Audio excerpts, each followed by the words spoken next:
뜨거운 여름 한낮, 강남의 대규모 공사 현장은 쉴 새 없이 움직이는 근로자들로 분주했습니다. 한강건설의 대표적인 프로젝트, 드림타워 복합단지 공사장이죠. 서지훈은 이마에 흐르는 땀을 닦으며 높은 곳에서 철근을 옮기고 있었어요. 그의 동료들은 오늘 회장이 방문한다는 소문에 긴장한 듯 보였으나 지훈은 무덤덤했습니다. 어차피 자신과는 상관없는 세계의 사람이라 생각했기 때문이에요. 회장님 오신다. 다들 정신 차려. 현장 소장의 외침에 모두가 분주히 움직였습니다. 윤재호 회장이 수행원들을 거느리고 현장에 들어서는 모습이 보였어요. 58배 나이가 무색할 만큼 꼿꼿한 자세와 날카로운 눈빛이 인상적이었죠. 재호는 현장을 둘러보며 만족스러운 표정을 지었습니다. 그러나 그 순간 아무도 예상치 못한 일이 벌어졌어요. 조심하세요. 누군가의 외침과 함께 높은 곳에서 철근 묶음이 떨어지기 시작했습니다. 재호를 향해 곧장 떨어지는 철근. 그 순간 누군가 재호를 강하게 밀쳤어요. 쿵 하는 소리와 함께 철근이 바닥에 떨어졌습니다. 재호는 넘어지긴 했지만 다행히 무사했죠. 그를 구한 사람은 다름 아닌 지훈이었습니다. 괜찮으십니까? 지훈이 재호에게 손을 내밀었어요. 재호는 그 손을 잡아 일어나려다 지훈의 얼굴을 보고 그만 멈칫했습니다. 어디서 본 듯한 눈매와 코, 특히 눈가에 살짝 내려앉은 쌍꺼풀이 낯설지 않았어요. 어디서 본 얼굴인데. 재호의 중얼거림에 지훈은 의아한 표정을 지었습니다. 처음 보는 사람인데 대체 무슨 말씀을 하시는 건지 이해할 수 없었죠. 현장 소장이 달려와 회장님의 안부를 물었고 비서들이 재호를 부축해 차로 데려갔어요. 지훈은 다시 자신의 위치로 돌아갔지만 재호의 눈빛이 자꾸만 머릿속에 맴돌았습니다. 차 안에서 재호는 비서에게 지시했어요. 방금 날 구해준 청년 신상 조사해. 비서는 곧바로 고개를 끄덕였고 재호는 창밖을 바라보며 깊은 생각에 잠겼습니다. 저 청년의 얼굴에서 느껴지는 익숙함. 설마 그 아이일까요? 25년 전 자신이 잃어버린 가족. 재호의 가슴이 아릿해졌어요. 그날 밤 재호는 집무실에서 비서가 가져온 자료를 살펴보고 있었습니다. 서지훈, 나이 25세. 고등학교 졸업 후 어머니의 병원비를 위해 학업을 포기하고 여러 아르바이트를 전전했다는 기록이 있었죠. 특히 어머니 이름이 눈에 들어왔어요. 이선영. 재호의 손이 떨렸습니다. 그 이름은 그가 평생 잊지 못할 이름이었으니까요. 비서의 보고에 따르면 이선영은 3년 전 폐암으로 사망했습니다. 지훈은 그 후 혼자 살면서 여러 공사장을 전전하며 생계를 유지해왔죠. 재호는 옛 앨범이 담긴 서랍을 열었어요. 그 속에는 한 여인과 함께 찍은 흑백 사진 한 장이 있었습니다. 젊은 시절의 재호와 선영이었죠. 웃음 짓고 있는 그들의 모습이 행복해 보였습니다. 25년. 긴 시간이었군. 재호는 깊은 한숨을 내쉬었어요. 그는 수십 년간 가족을 찾아 헤맸지만 결국 찾지 못했습니다. 그런데 이제 우연히, 아니 운명처럼 아들로 추정되는 청년이 그의 앞에 나타난 것이죠. 재호는 결심했습니다. 반드시 진실을 확인해야 한다고요. 다음 날 재호는 지훈이 일하는 현장을 다시 찾았어요. 지훈은 안전모를 쓴 채 동료들과 함께 일하고 있었습니다. 땀에 젖은 티셔츠가 그의 단단한 근육을 드러냈죠. 지훈의 성실함과 침착함이 일하는 모습에서도 드러나 보였습니다. 서지훈 씨, 잠시 시간 좀 내주겠나? 재호의 부름에 지훈은 놀란 표정을 지었어요. 한강건설의 회장이 자신을 찾는 이유가 무엇인지 궁금했죠.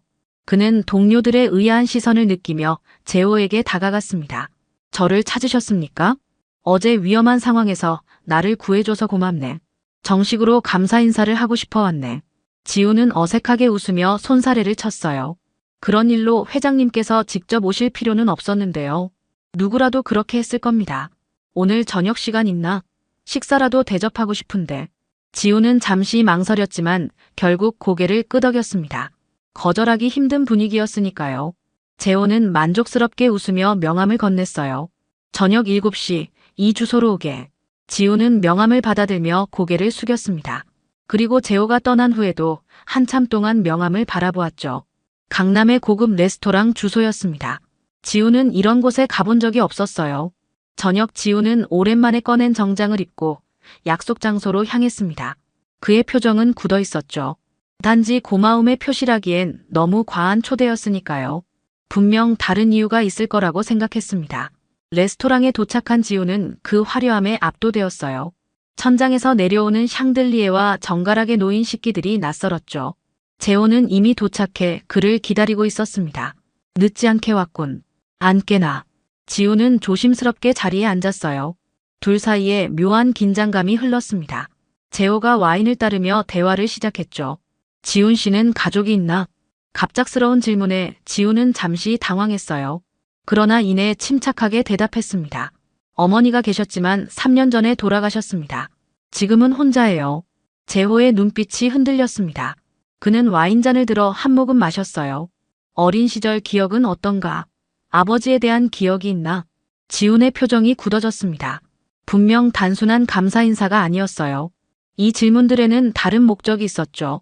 왜 이런 질문을 하시는 건지 모르겠네요. 재호는 잠시 망설이는 듯 했지만 곧 부드러운 미소를 지으며 말을 이었어요. 실례했군. 단지 궁금했을 뿐이네. 지훈 씨가 어떤 삶을 살아왔는지 알고 싶었다네. 지훈은 경계심을 늦추지 않은 채 대답했습니다. 특별할 건 없어요. 어머니와 둘이 살았고 아버지는 기억에 없습니다. 순간 재호의 눈빛이 흔들렸죠. 그는 조심스럽게 다시 질문했어요. 어릴 적 추억 중에 가장 선명한 게 있나? 지훈은 잠시 생각에 잠겼습니다. 그리고 문득 떠오르는 기억 하나가 있었죠. 사실 하나 있긴 해요.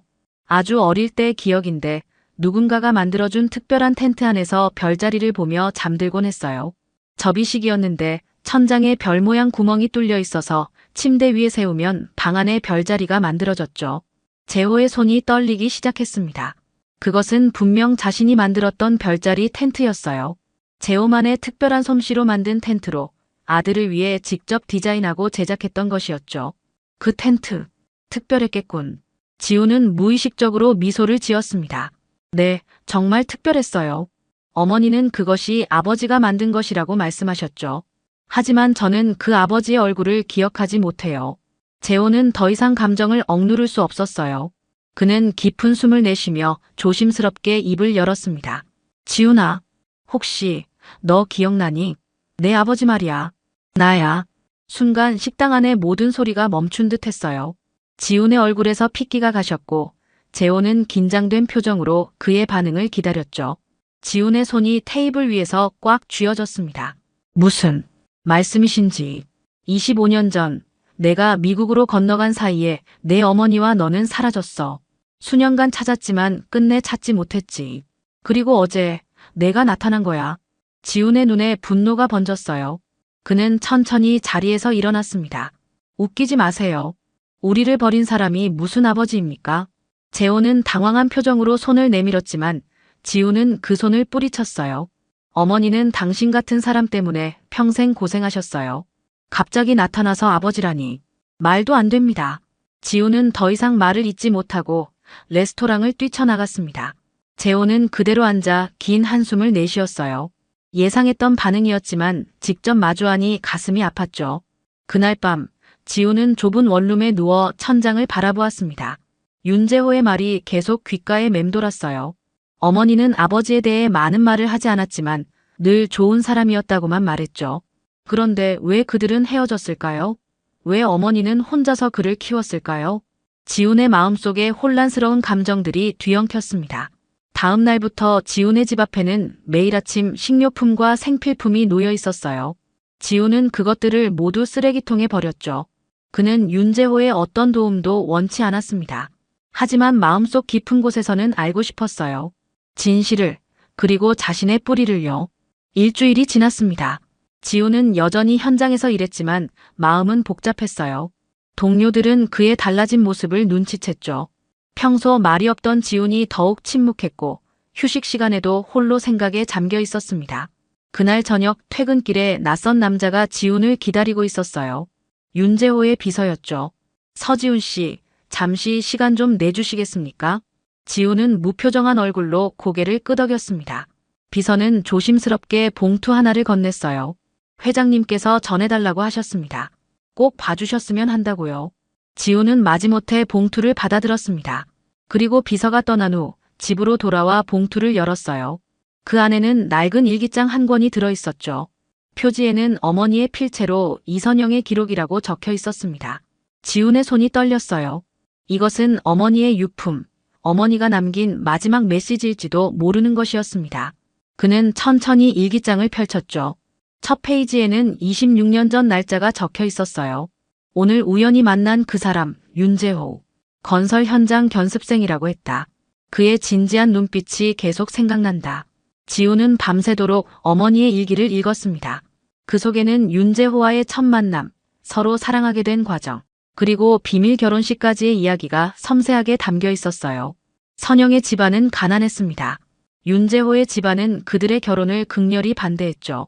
재호와 선영은 둘이 몰래 도주하여 같이 살다가 지훈을 낳았습니다. 그러나 집안 식구들에게 발각되어 결국 재호는 강제로 미국으로 보내졌다는 사실도 알게 되었죠. 재호는 나를 찾으러 한국에 왔다. 하지만 재호의 가족은 우리가 만나지 못하도록 모든 것을 했다. 재호는 그 후 아들을 보지 못했다.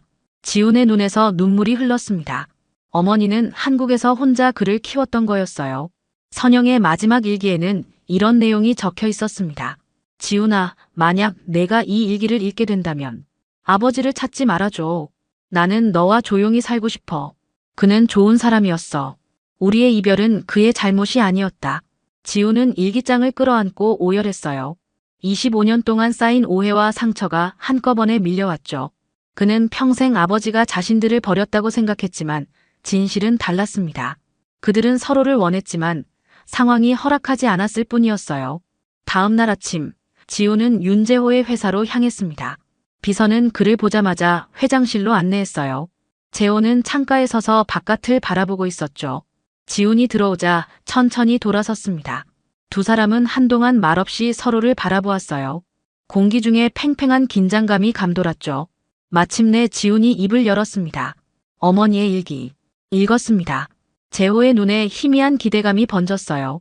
지훈은 깊은 숨을 내쉬었습니다. 당장은 아니지만 조금씩 알아가고 싶습니다. 재호의 굳은 표정이 풀어지며 미소가 번졌어요. 그는 말없이 고개를 끄덕였죠. 그것으로 충분했습니다. 두 사람에게 주어진 시간은 많았으니까요. 그로부터 며칠 후 지훈은 재호의 초대로 그의 집을 방문했습니다. 강남의 고급 주택가에 위치한 대저택이었죠. 문을 열고 들어선 지훈은 그 웅장함에 잠시 압도되었어요. 하지만 호화로운 인테리어보다 그의 시선을 사로잡은 것은 벽에 걸린 가족 사진들이었습니다. 젊은 시절에 윤재호와 어머니가 함께 찍은 사진이 여러 장 있었죠. 내 어머니와 함께 찍은 사진들이야. 간직하고 있었네. 재호가 부드러운 목소리로 말했어요. 지훈은 천천히 사진들을 살펴보았습니다. 활짝 웃고 있는 어머니의 모습이 낯설었죠. 그가 기억하는 어머니는 항상 피곤해 보였고 웃음 뒤에는 슬픔이 묻어 있었으니까요. 어머니가 정말 행복해 보이네요. 지훈의 목소리가 살짝 떨렸습니다. 재호는 고개를 끄덕이며 옛 앨범을 꺼냈어요. 함께 앨범을 볼까? 내가 태어나기 전 우리의 이야기가 여기 있어. 두 사람은 소파에 나란히 앉아 앨범을 펼쳤습니다. 첫 페이지에는 젊은 재호와 선영이 건설 현장에서 찍은 사진이 있었어요. 그 시절 재호는 아직 대기업 회장이 아닌 현장에서 일하는 평범한 직원이었죠. 처음 만났을 때 내 어머니는 대학에서 건축을 공부하는 학생이었어. 현장 견학을 왔다가 우연히 만났지. 재호의 눈에 그리움이 깃들었습니다. 그는 천천히 페이지를 넘겼어요. 데이트하는 모습, 함께 설계도를 들여다보는 모습, 작은 교회에서 올린 결혼식 사진까지 모든 순간이 행복으로 가득했죠. 아버지는 왜 갑자기 미국으로 간 겁니까? 지훈이 조심스럽게 물었어요. 재호의 표정이 어두워졌습니다. 우리 집안 쪽에서 어머니와의 결혼을 반대했어. 그때 난 회사를 물려받게 될 후계자였고 내 어머니 집안은 기초생활수급자였거든. 재호는 깊은 한숨을 내쉬었습니다. 그리고 계속해서 이야기했어요. 우리는 몰래 결혼하고 숨어서 살고 있었는데 집안에 발각이 됐지. 난 강제로 미국 유학을 가게 됐어. 난 미국에서도 필사적으로 어머니를 수소문했지만 연락을 할 수가 없었어. 몇 년 후 한국에 돌아왔는데 우편으로 어머니의 일기장이 도착해 있었지. 지훈은 일기장에서 읽은 내용들이 떠올랐습니다. 어머니도 같은 마음이었던 거죠. 서로를 찾았지만 만날 수 없었던 두 사람. 그 사이에서 자신이 태어났다는 사실이 새삼 가슴 아팠어요. 이 사진을 보렴. 재호가 한 장의 사진을 가리켰습니다. 그 사진 속에는 재호가 만든 별자리 텐트가 있었어요. 작은 텐트 천장에는 정교하게 뚫린 구멍들이 별자리 모양을 이루고 있었죠. 내가 내 어머니와 함께 살 집을 위해 디자인한 거였어. 천장에 별자리를 만들어 매일 밤 별을 보며 잠들 수 있도록. 지훈의 기억 속에 흐릿하게 남아있던 장면이 선명해졌습니다. 어린 시절, 그 텐트 속에서 잠들던 순간들. 그리고 간혹 어머니가 자신을 안고 울던 밤들이요. 문득 재호가 일어나 책장 깊숙한 곳에서 무언가를 꺼냈습니다. 낡은 종이 한 장이었어요. 내가 3살 때 그린 거야. 내 어머니가 내게 몰래 보냈던 마지막 선물이었지. 그것은 아이가 그린 가족 지도였습니다. 서툰 선으로 그려진 3사람의 모습과 집이 있었죠. 엄마, 나, 그리고 아빠라고 적힌 인물들이 손을 잡고 있었어요. 아버지. 지훈의 입에서 처음으로 그 단어가 나왔습니다. 재호의 눈시울이 붉어졌어요. 25년 만에 처음 듣는 아버지라는 호칭에 그의 심장이 떨려왔죠. 아버지. 그 말을 내뱉는 순간 지훈의 가슴 속에서 무언가가 무너져 내렸습니다. 평생 원망했던 존재, 상상 속에서만 그려왔던 아버지가 바로 눈앞에 있다는 현실이 그를 압도했어요. 재호의 눈에서는 눈물이 흘러내렸죠. 그는 말없이 지훈에게 다가가 조심스럽게 어깨를 감쌌습니다. 미안하다. 내가 더 열심히 찾았어야 했는데. 지훈은 움직이지 않았어요. 그저 그 자리에 서서 평생 느껴보지 못한 아버지의 온기를 느꼈죠. 어색했지만 이상하게도 낯설지 않았습니다.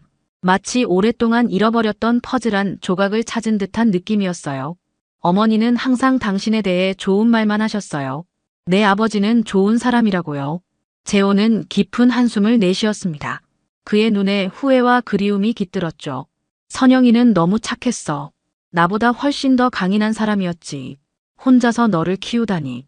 2사람은 거실로 돌아와 나란히 앉았습니다. 재호가 오래된 DVD 하나를 꺼내 TV에 넣었어요. 이건 내가 돌잔치 때 찍은 영상이야.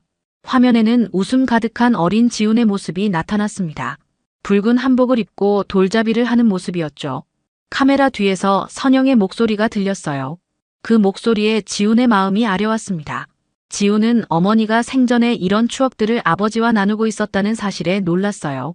분명 어머니는 아버지를 원망하지 않았던 거죠. 요즘 뭐하고 지내나?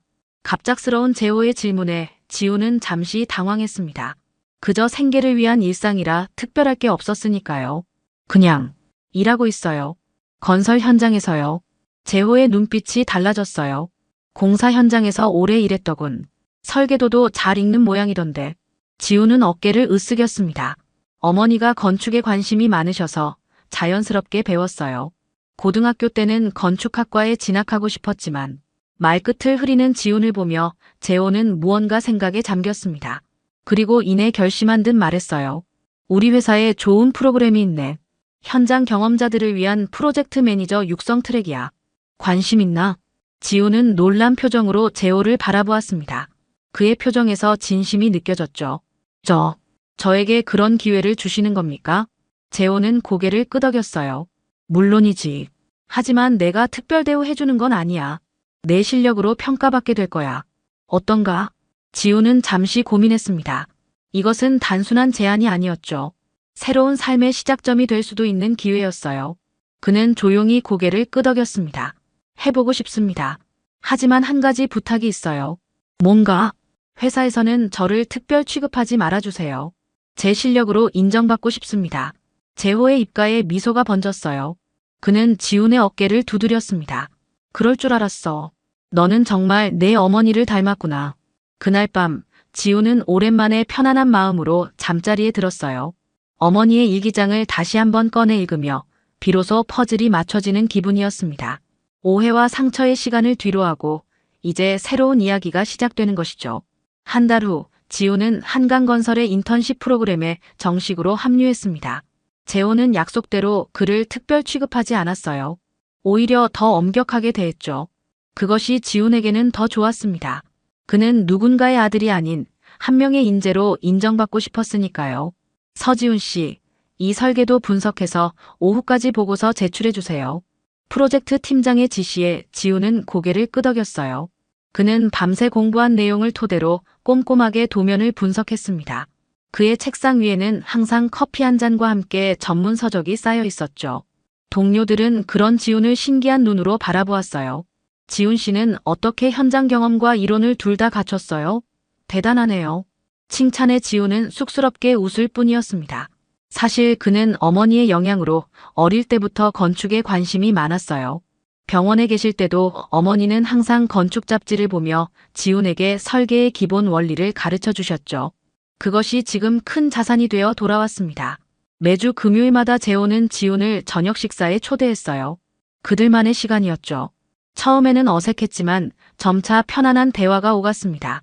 재호는 자신의 젊은 시절 이야기를 들려주었고 지훈은 어머니와의 추억을 나누었어요. 내 어머니는 항상 집 설계에 관심이 많았지. 우리가 함께 살 집을 직접 그리곤 했어. 재호의 말에 지훈은 생각에 잠겼습니다. 그리고 무언가 떠올랐어요. 그러고 보니 어머니가 남긴 스케치북이 있어요. 제가 다음에 가져올게요. 다음 주 금요일, 지훈은 낡은 스케치북을 가져왔습니다. 그 안에는 어머니가 그린 집 설계도가 가득했어요. 특히 마지막 페이지에는 우리 가족의 집이라고 적힌 상세한 설계도가 있었죠. 이건 재호의 눈에 눈물이 고였습니다. 그 설계도는 자신과 선영이 젊은 시절 함께 꿈꾸던 집이었어요. 작은 정원과 별을 볼 수 있는 천창이 있는 아늑한 집이었죠. 아버지, 혹시 이 집을 지어볼 생각 없으세요? 지훈의 질문에 재호는 놀란 표정을 지었다가 이내 미소를 지었어요. 좋은 생각이구나. 내 어머니가 원했던 집, 우리가 함께 지어보자. 그날 이후 두 사람은 주말마다 설계도를 다듬었습니다. 이 프로젝트는 단순한 집 짓기가 아니었어요. 과거의 상처를 치유하고 새로운 관계를 쌓아가는 과정이었죠. 지훈은 이 작업을 통해 아버지의 열정과 세심함을 알게 되었고 재호는 아들의 창의력과 성실함에 감탄했습니다. 회사에서의 지훈은 날이 갈수록 성장했어요. 그는 현장 경험을 살려 실무자들과 원활하게 소통했고 열심히 공부한 이론을 바탕으로 새로운 아이디어를 제안했습니다. 특히 그가 제안한 친환경 건축자재 활용 방안은 임원들의 큰 호응을 얻었죠. 서지훈 씨가 제안한 아이디어, 정말 괜찮은데요. 어디서 공부하셨어요? 동료의 질문에 지훈은 부드럽게 미소 지었습니다. 제가 좋아하는 분야라 따로 공부했죠. 그의 능력이 인정받기 시작하면서 점차 중요한 프로젝트에 참여할 기회가 늘어났어요. 재호는 멀리서 그런 지훈을 지켜보며 뿌듯함을 느꼈죠. 그는 의도적으로 간섭하지 않았습니다. 지훈이 스스로의 길을 개척하고 있었으니까요. 3개월이 지나던 날, 재호는 지훈을 사무실로 불렀어요. 곧 시작될 강남 재개발 프로젝트 알지? 내가 부팀장으로 참여하면 어떨까 싶은데. 지훈은 놀란 눈으로 재호를 바라보았습니다. 그것은 회사에서 가장 중요한 프로젝트 중 하나였죠. 정말요? 하지만 제가 아직 경험이 충분히 준비됐어. 내 능력을 보여줄 시간이야. 지훈은 잠시 고민했지만 곧 고개를 끄덕였어요. 이것은 도전이자 기회였죠. 그리고 무엇보다 아버지가 자신을 믿고 있다는 사실이 큰 힘이 되었습니다. 강남 재개발 프로젝트는 한강건설의 기술력과 혁신을 보여줄 수 있는 중요한 사업이었습니다. 지훈은 밤낮 없이 프로젝트 준비에 몰두했어요. 기존의 설계안을 검토하고 더 효율적이고 친환경적인 방안을 연구했죠. 특히 그가 제안한 태양광 패널을 활용한 에너지 자급자족 시스템은 많은 주목을 받았습니다. 서지훈 과장의 아이디어는 신선하면서도 실현 가능성이 높습니다. 우리 회사의 미래 방향성과도 일치하고요. 기술팀장의 평가에 회의실 내 임원들이 고개를 끄덕였어요. 지훈은 담담한 표정이었지만 내심 뿌듯했습니다. 그의 노력이 인정받는 순간이었으니까요. 회의가 끝난 후 동료들이 그를 둘러쌌죠. 지훈 씨, 정말 대단해요. 어떻게 그런 아이디어를 생각해냈어요? 지훈은 미소를 지었습니다. 사실 어머니의 영향이 컸어요. 환경을 생각하는 건축을 항상 꿈꾸셨거든요. 동료들의 축하를 받으며 지훈은 문득 재호를 돌아보았어요. 재호는 멀리서 그런 아들을 바라보며 자랑스러운 미소를 짓고 있었죠. 그들의 시선이 마주치자 재호는 소리 없이 엄지를 들어 보였습니다. 그 작은 제스처에 지훈의 가슴이 따뜻해졌어요. 프로젝트 시작 후 석 달 현장에서의 첫 기공식이 열렸습니다. 지훈은 재호와 함께 자리에 앉아 행사를 지켜보았어요. 그동안 두 사람의 관계는 많이 가까워졌죠. 이제 그들은 주말마다 함께 낚시를 가기도 하고 가끔은 야구 경기를 보러 가기도 했습니다. 어떤가, 지훈아? 내 첫 대형 프로젝트의 시작이 실감나니? 재호의 질문에 지훈은 고개를 끄덕였어요. 아직 믿기지 않아요. 제가 여기까지 올 줄은 몰랐습니다. 난 알고 있었어. 내가 얼마나 뛰어난지. 재호의 말에 지우는 잠시 생각에 잠겼습니다. 그리고 오랫동안 궁금했던 질문을 던졌어요. 아버지, 왜 그때 저를 알아보셨어요? 그 공사장에서요. 재호는 깊은 숨을 내쉬었습니다. 내 눈이었어. 내 어머니의 눈과 똑같았거든. 그리고 직감이었을까? 아버지의 본능이랄까? 지우는 그 말을 곱씹어 보았어요. 운명이란 이런 것일까요? 25년의 시간을 뛰어넘어 그들을 다시 만나게 한 힘은 무엇이었을까요? 기공식이 끝난 후 두 사람은 한강변을 걸었습니다. 따스한 봄바람이 불어오는 저녁이었죠. 강물은 황금빛 노을을 비추며 흘러갔어요. 지훈아, 새집 공사는 어떻게 되어가고 있지? 재호의 질문에 지훈은 밝게 웃었습니다. 기초공사가 끝났어요. 다음 주부터 본격적으로 골조 작업이 시작됩니다. 그들은 어머니의 설계도를 바탕으로 한 집을 실제로 짓고 있었어요. 강원도의 조용한 산자락에 위치한 그 집은 주말마다 쉬어갈 수 있는 두 사람만의 공간이 될 예정이었죠. 한강의 물결을 바라보며 지훈이 문득 말했습니다. 이제 진짜 가족이 된 것 같아요. 재호의 눈시울이 붉어졌어요. 그는 천천히 고개를 끄덕였죠. 그래, 마침내. 노을이 강 위로 물들어가는 그 순간 지훈이 재호에게 물었어요. 아버지, 그 별자리 텐트 아직 만들 줄 아세요? 재호의 얼굴에 밝은 미소가 번졌습니다. 물론이지. 이번엔 더 멋진 걸 만들어줄게. 두 사람은 어깨를 나란히 하고 강변을 걸었어요. 과거의 아픔을 뒤로하고 새로운 미래를 향해 함께 걸어가는 부자의 모습이었죠. 하늘에서는 첫별이 빛나기 시작했습니다. 마치 저 하늘 어딘가에서 선영이 그들을 미소 지으며 바라보고 있는 것 같았어요. 재호는 지훈의 어깨를 살짝 감싸며 속삭였습니다. 내가 자랑스럽구나, 아들. 지훈의 눈에 맺힌 눈물이 노을빛에 반짝였어요. 그는 더 이상 말을 잇지 못했지만 그의 마음은 이미 아버지에게 전해진 듯 했습니다. 긴 시간 동안 기다려온 인연, 마침내 그들은 진정한 가족이 되었어요. 그렇게 봄날의 저녁이 깊어갔고 두 사람의 새로운 이야기는 계속 써내려가기 시작했죠. 과거에는 그저 꿈으로만 존재했던 가족이란 단어가 이제는 그들의 현실이 되어 따뜻하게 빛나고 있었습니다. 이만수 할아버지는 창문 너머로 쏟아지는 아침 햇살에 눈을 떴습니다. 미국 땅에 온 지도 어느덧 10년이 지났네요. 지난 시간이 꿈처럼 빠르게 지나간 것 같아요. 작은 아파트에서 혼자 일어나 느릿느릿 세수를 마치고 부엌으로 향했죠. 오늘도 여느 날과 같은 고요한 아침이라 생각했는데 갑자기 전화벨이 울렸어요. 아버지, 소피 체육대회인데 저희가 급한 일이 생겼어요. 아버지께서 대신 가주실 수 있으세요? 아들의 다급한 목소리에 이만수는 잠시 당황했습니다. 손녀 소피의 체육대회라. 그동안 아들 부부가 바쁘다 보니 학교 행사에 참석할 기회가 거의 없었거든요. 학교에 가면 다른 학부모들도 만나야 할 텐데 영어도 서툴고 문화도 달라 망설여졌습니다. 괜찮아, 내가 가볼게. 이만수의 대답에 아들은 안도의 한숨을 내쉬었죠. 전화를 끊고 이만수는 오래된 앨범을 꺼내 들었어요. 그 안에는 자신의 젊은 시절, 한국 국가대표로 활약하던 시절의 사진들이 가득했습니다. 지금은 70이 넘은 노인이지만 그때는 그 누구보다 빛나던 육상선수였죠. 금메달의 무게를 다시 한번 떠올려 봅니다. 하지만 그 영광의 순간들은 이제 아무도 모르는 과거일 뿐이에요. 여기서는 그냥 평범한 동양인 할아버지일 뿐이지.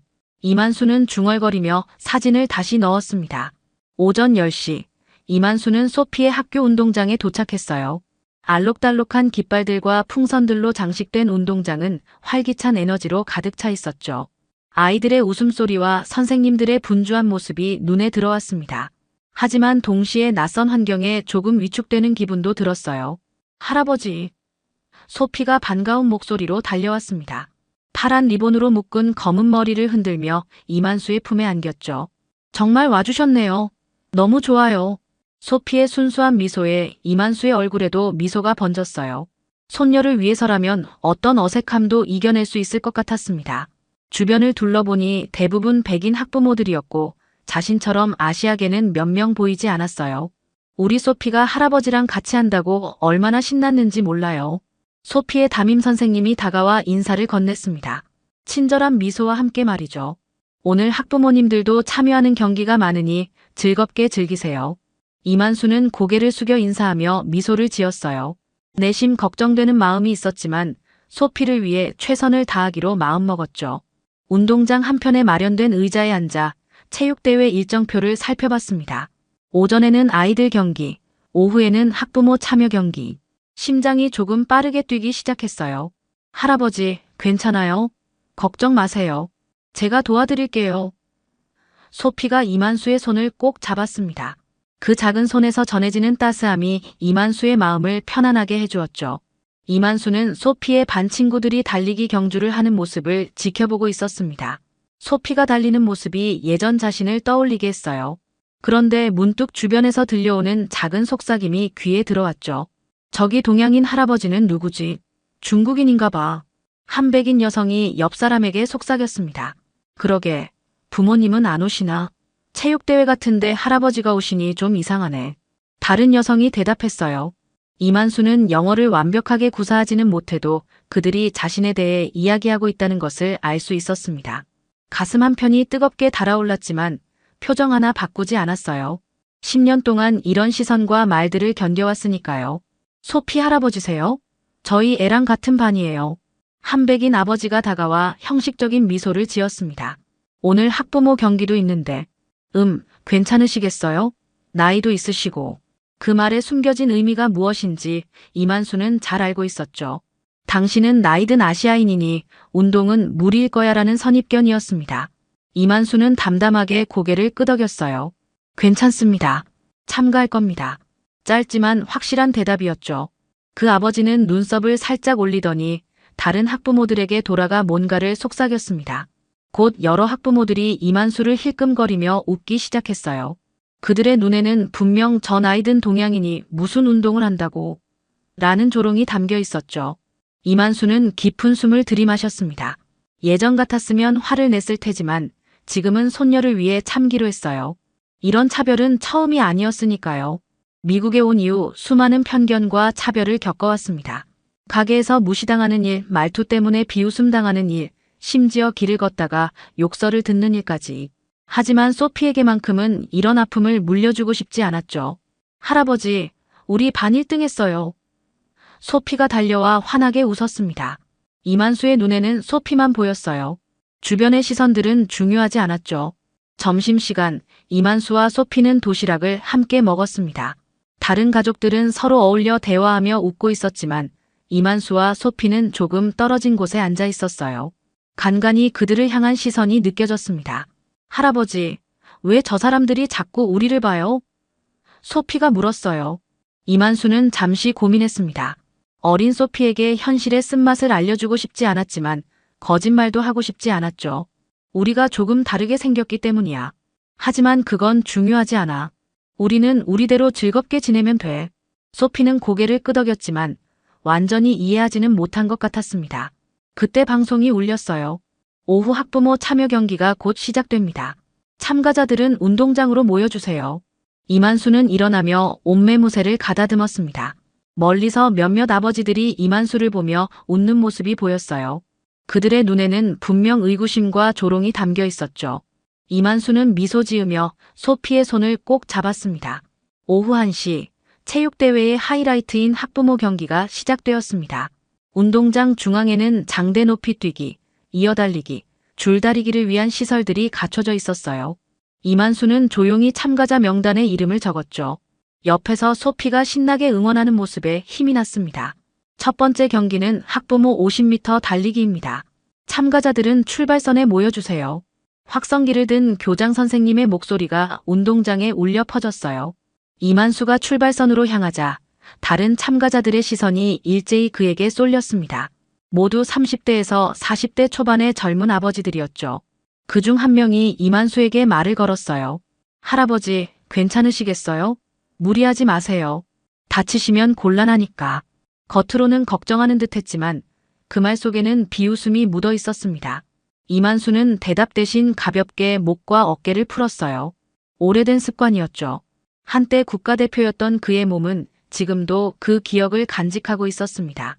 준비 운동을 하는 모습이 너무 전문적이어서 몇몇 학부모들이 의아한 표정을 지었어요. 준비, 출발. 총소리와 함께 경기가 시작됐습니다. 처음 몇 초간 이만수는 일부러 속도를 내지 않았어요. 그의 앞으로 젊은 아버지들이 치고 나갔죠. 관중석에서는 환호성이 울려 퍼졌고 특히 현역 미식축구 코치인 한 아버지를 향한 응원이 가장 컸습니다. 이만수는 10m 지점을 지날 때까지 호흡을 정돈했어요. 그리고 20m 지점에서 갑자기 속도를 올렸습니다. 마치 스위치가 켜진 것처럼 그의 몸은 수십 년 전의 기억을 되살렸죠. 30m 지점에서 이만수는 선두주자와 나란히 달렸고 40m 지점에서는 모든 참가자를 앞질렀습니다. 저게 말이 돼? 저 나이에 어떻게 저렇게 달려? 놀란 목소리들이 관중석에서 터져나왔어요. 이만수는 결승선을 가장 먼저 통과했습니다. 호흡이 약간 거칠어졌지만 예전만큼 힘들지는 않았죠. 10초도 되지 않아 다른 참가자들이 도착했어요. 그들의 얼굴에는 놀라움과 당혹감이 교차했습니다. 할아버지, 1등이에요. 우와.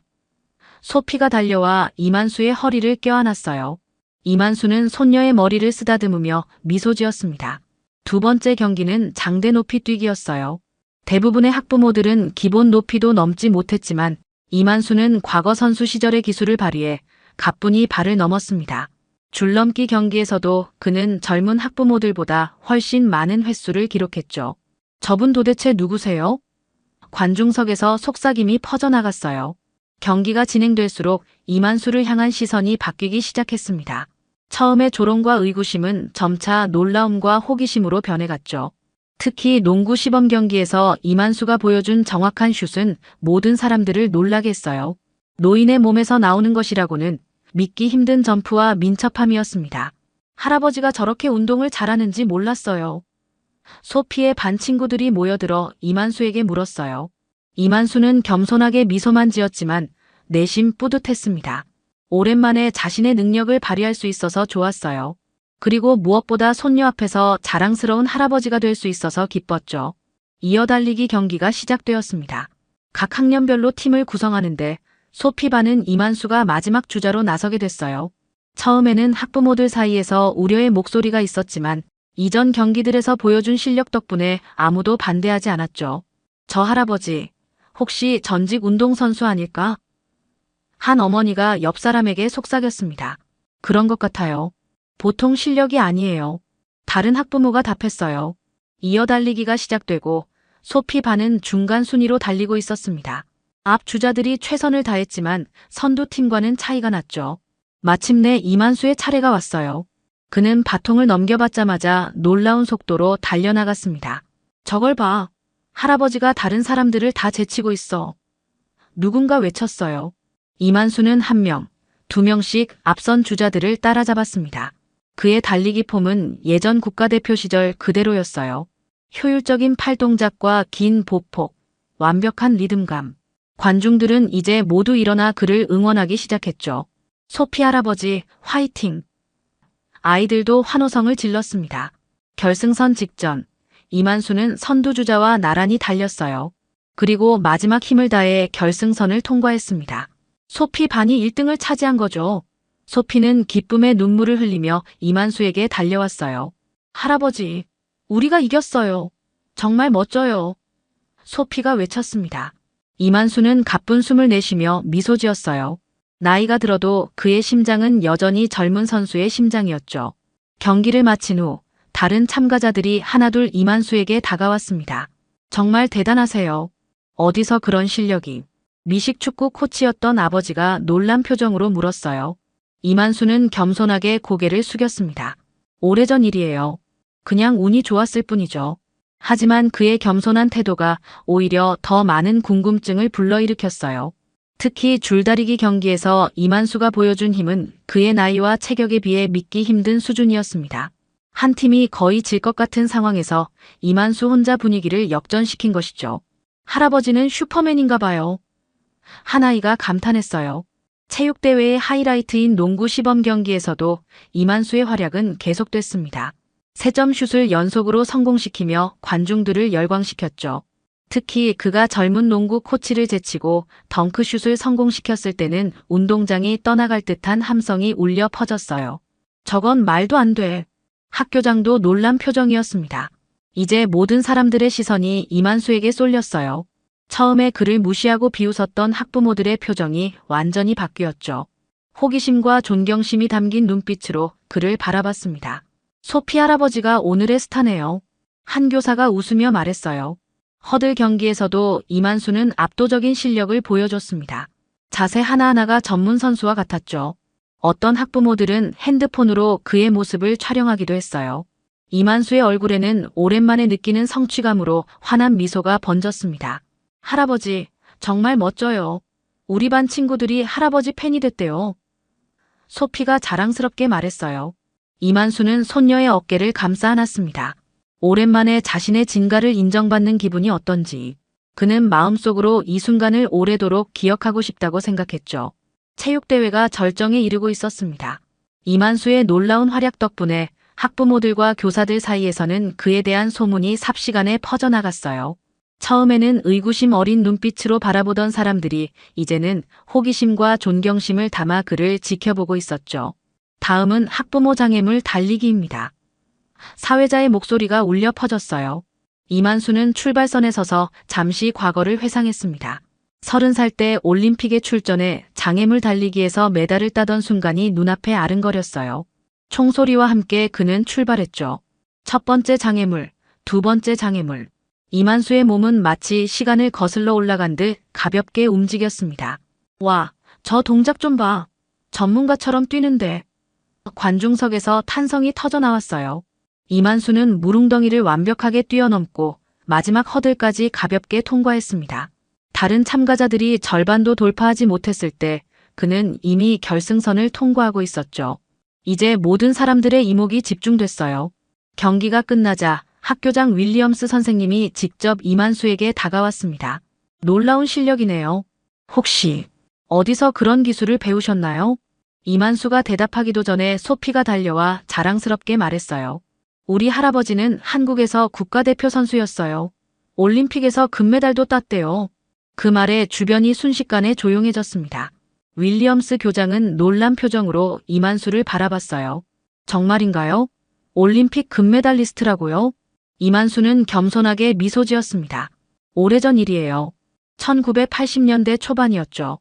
그 말에 운동장은 다시 술렁이기 시작했어요. 처음에 이만수를 무시했던 학부모들의 얼굴에는 당혹감과 부끄러움이 교차했습니다. 특히 미식축구 코치로 자부심이 강했던 한 아버지는 얼굴이 붉어졌죠. 올림픽 금메달리스트라고. 그럼 우리가 계속 무시했던 사람이. 한 어머니가 놀라움을 감추지 못했어요. 소문은 빠르게 퍼져나갔습니다. 점점 더 많은 학부모들이 이만수에게 다가와 말을 걸기 시작했어요. 처음에는 그저 궁금증 때문이었지만 곧 진정한 관심으로 변했죠. 어떤 종목이었나요? 몇 년도 올림픽이었어요? 한국에서는 유명한 분이셨겠네요. 질문이 쏟아졌습니다. 이만수는 천천히 짧게 대답했어요. 그의 영어는 완벽하지 않았지만 열정만큼은 충분히 전달됐습니다. 육상 선수였습니다. 1982년 아시안게임, 1984년 올림픽에서 메달 땄어요. 소피는 할아버지 곁에서 자랑스러운 표정을 감추지 못했습니다. 그동안 친구들에게 할아버지에 대해 많이 이야기했지만 이렇게 직접 증명하는 날이 올 줄은 몰랐죠. 우리 할아버지가 제일 멋져요. 소피가 큰 소리로 외쳤어요. 그때 한 남자가 사람들을 헤치고 나왔습니다. 그는 지역 신문사 기자였어요. 안녕하세요. 저는 블루밍턴 타임즈의 마이클입니다. 혹시 인터뷰 가능할까요? 올림픽 메달리스트가 우리 지역 학교 체육대회에 참가했다는 건 정말 흥미로운 소식인데요. 이만수는 잠시 당황했습니다. 그는 단지 손녀를 위해 참가한 것뿐인데 갑자기 주목받는 상황이 조금 어색했어요. 하지만 소피의 기대에 찬 눈빛을 보고 그는 고개를 끄덕였죠. 짧게 괜찮으면 인터뷰하겠습니다. 이만수는 교실 한편에 마련된 즉석 인터뷰 장소에 앉았습니다. 기자 마이클은 녹음기를 꺼내며 질문을 시작했어요. 이만수 씨, 실례지만 연세가 어떻게 되시나요? 75 됐습니다. 이만수가 답했죠. 마이클은 놀란 표정을 감추지 못했습니다. 그 나이에 오늘 같은 활약을 보여주시다니 정말 놀랍네요. 어떻게 그런 체력을 유지하고 계신가요? 이만수는 잠시 생각에 잠겼습니다. 매일 아침 운동합니다. 걷기, 가벼운 달리기. 규칙적인 생활이 중요하죠. 인터뷰는 이만수의 선수 시절로 이어졌어요. 그가 처음 육상을 시작한 계기, 국가대표가 되기까지의 노력, 올림픽에서의 경험 등 다양한 이야기가 오갔습니다. 소피는 할아버지 옆에 앉아 처음 듣는 이야기들에 눈을 빛내며 듣고 있었죠. 전쟁 후 가난한 시절이었습니다. 운동이 제 인생을 바꿨어요. 노력하면 꿈을 이룰 수 있다는 걸 배웠죠. 이만수의 이야기가 퍼져나가면서 점점 더 많은 사람들이 모여들었습니다. 처음에 그를 무시하던 학부모들도 이제는 경외의 눈빛으로 그를 바라봤어요. 특히 미식축구 코치였던 톰 아버지가 가장 먼저 다가왔죠. 정말 죄송합니다. 제가 너무 무례했어요. 당신 같은 분을 제대로 알아보지 못했네요. 톰은 진심 어린 사과와 함께 악수를 청했습니다. 이만수는 따뜻한 미소와 함께 그의 손을 잡았어요. 괜찮습니다. 이해해요. 1명, 2명. 점점 더 많은 학부모들이 이만수에게 다가와 존경의 인사를 건넸습니다. 그들의 눈빛에는 더 이상 차별이나 편견이 보이지 않았어요. 대신 진정한 존경과 관심이 담겨 있었죠. 혹시 우리 학교 육상부 아이들에게 조언을 해주실 수 있을까요? 체육교사가 조심스럽게 물었습니다. 다음 달에 있을 지역 체육 행사에 특별 게스트로 초청하고 싶습니다. 윌리엄스 교장이 제안했어요. 갑작스러운 관심의 홍수에 이만수는 조금 당황했지만 내심 감동받았습니다.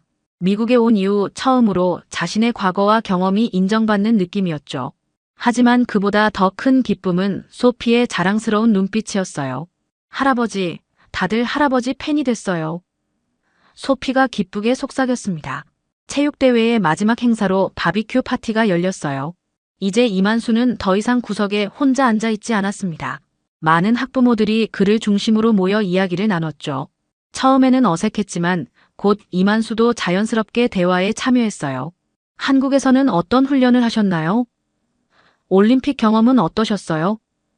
미국 생활은 어떠신가요? 진심 어린 질문들이 이어졌습니다. 이만수는 때로는 영어가 서툴러 소피의 도움을 받기도 했지만 모두가 그의 이야기에 귀 기울였어요. 누구도 그의 말투나 억양을 비웃지 않았죠. 정말 놀라운 하루였습니다. 한 어머니가 말했어요. 우리 아이들에게도 큰 교훈이 됐을 거예요. 겉모습만으로 사람을 판단하면 안 된다는 걸 배웠으니까요. 이만수는 고개를 끄덕이며 미소 지었습니다. 오늘의 경험이 단순히 체육대회의 승리를 넘어 더 큰 의미를 갖게 된 것 같았어요. 그것은 편견을 깨고 서로를 이해하는 시간이었죠. 체육대회의 마지막 순서인 시상식이 시작되었습니다. 각 종목별 우승자들에게 메달과 상장이 수여되는 시간이었어요. 이만수는 소피와 함께 운동장 한편에 마련된 시상대 앞에 서 있었습니다. 이번 체육대회 학부모 종합 우승은 윌리엄스 교장이 봉투를 열며 말했어요. 놀랍게도 소피의 할아버지, 이만수님입니다. 환호성이 터져 나왔습니다. 이만수는 겸손하게 고개를 숙이며 시상대로 올라갔어요. 윌리엄스 교장이 금색 트로피를 건네며 악수를 청했죠. 오늘 정말 멋진 모습 보여주셨습니다. 우리 학교 체육대회 역사상 가장 기억에 남을 날이 될 것 같네요. 이만수는 트로피를 받으며 감사의 마음을 표했습니다. 40년 전 올림픽에서 메달을 받던 그 순간이 떠올랐어요. 그때와는 다른 감정이 가슴에 차올랐죠. 젊은 시절의 메달은 개인적인 영광이었지만 오늘의 트로피는 손녀와 함께한 소중한 추억이었습니다. 소감 한 말씀 부탁드립니다. 교장이 마이크를 건넸어요. 이만수는 잠시 망설였습니다. 영어로 긴 소감을 말하기는 어려웠죠. 그러나 그때 소피가 시상대로 뛰어올라 마이크를 받았어요. 제가 할아버지 대신 말해도 될까요? 교장이 미소를 지으며 고개를 끄덕였습니다.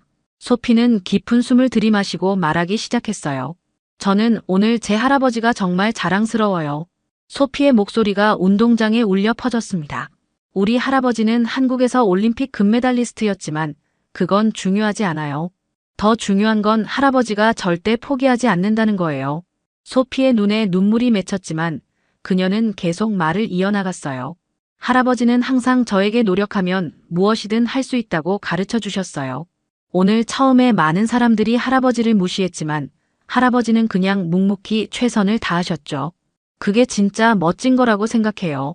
청중들 사이에서 감동의 탄성이 흘러나왔습니다. 소피는 잠시 숨을 고르고 다시 말했어요. 할아버지는 영어가 완벽하지 않아도 미국에서 태어나지 않았어도 나이가 많아도 정말 멋진 분이에요. 저는 할아버지처럼 되고 싶어요. 어떤 어려움이 있어도 포기하지 않고 다른 사람들을 존중하는 사람으로요. 이만수의 눈에 눈물이 맺혔습니다. 그는 감정이 복받쳐 말을 할 수 없었어요. 대신 손녀의 어깨를 꼭 안았죠. 그리고 마지막으로 소피의 목소리가 살짝 떨렸습니다. 우리는 모두 서로 다르지만 그건 중요하지 않아요. 중요한 건 서로를 존중하는 거라고 생각해요. 오늘 우리 모두가 그걸 배웠으면 좋겠어요. 소피의 말이 끝나자 운동장은 기립박수로 가득 찼습니다. 학부모들, 교사들, 아이들 모두가 일어나 뜨거운 박수를 보냈어요. 몇몇 어머니들은 눈물을 훔치기도 했죠.